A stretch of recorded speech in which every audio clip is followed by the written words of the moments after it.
It's your day in tech history, and it's brought to you by our friends over at DJI. Get yourself your own drone by going over to geekazine.com/DJI. Jeffrey Powers here. I welcome you to the Day in Tech History, a full rundown of technology history 7 days a week. Subscribe to the show via iTunes, Stitcher, or download right from dayintechhistory.com. Now let's find out what happened on this day, your day in tech history. May 18th, 1993, the U.S. District Court Judge Fern Smith rules that Atari Games infringed upon copyright and patents held by Nintendo by duplicating software code found in Nintendo Entertainment System cartridges. 1994, Sony Interactive Entertainment establishes its Sony Computer Entertainment of America division to market video games for its upcoming PlayStation video game system. 1998, the United States Justice Department, along with the Attorneys General of 20 states and the District of Columbia, file an antitrust lawsuit in Washington, D.C., alleging that Microsoft Corporation illegally stifled competition, harmed consumers, and undercut software innovation. And in 1999, version 4.6 of Netscape Communicator was released. And now this word from our friends over at DJI Technologies. The Phantom 3 has been released just in time for all your springtime flying. In both professional and in advanced models, the Phantom is one of the most popular drones out there. And it can make you feel like a kid again, just like when you got your first RC car years ago. With video up to 4K, you can have fun taking overhead shots, aerial footage in parks or by the lake, or you can just fly over your house to see how many of your kids' toys ended up on the roof, or if your roof even survived the winter. I encourage you to go over to geekazine.com/DJI so you can get free shipping on that DJI Phantom, and it supports the Day in Tech History. Then go out to the park and have a ton of fun. Geeky fun with DJI. Now let's get back into your Day in Tech History. In 2000, Boo.com, which was a high-profile online designer clothing and cosmetics retailer based in the UK, was placed in receivership less than 6 months after launch.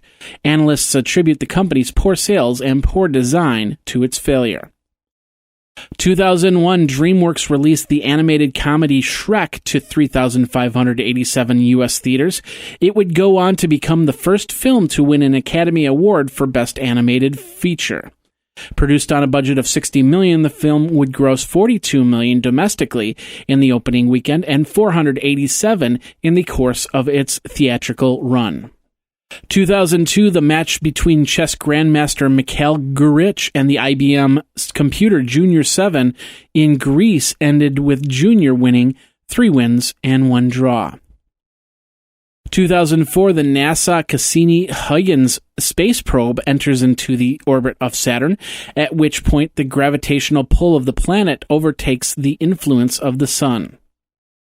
2006, Dell announced that it would roll out a new server based on the AMD Opteron chips by year's end, thus ending the company's long-standing exclusive relationship with Intel.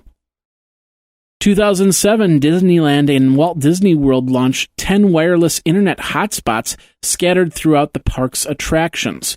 Visitors playing games of Pirates of the Caribbean at World's End on their Nintendo DS handheld game system in the parks could download bonus content not available anywhere else. 2009, Facebook incorporated OpenID into their login structure. Dell announced that the Latitude 2100 with Intel Atom CPU, 1 gigabit of RAM, and Windows XP, the netbook was intended for younger users with an antimicrobial keyboard, and the netbook started at $369. And Flock 2.5 was released. Flock is a browser social network application. And in 2012, Facebook goes public. With the symbol of FB, it started at $38 a share. Facebook unfortunately did not raise. By the third day, the stock fell to $31 a share, and by the end of the year, Facebook was at $26.62. And in 2014, AT&T acquired DirecTV for $48.5 billion. And that's your Day in Tech History. My name is Jeffrey Powers, www.dayintechhistory.com. All the show notes are over at wikizine.com, Geekazine's wiki. And of course, you can like the Facebook page and follow Twitter at Day in Tech Hist. Until tomorrow, take care. Day in Tech History is copyright 2015, JMP Enterprise and Geekazine.com.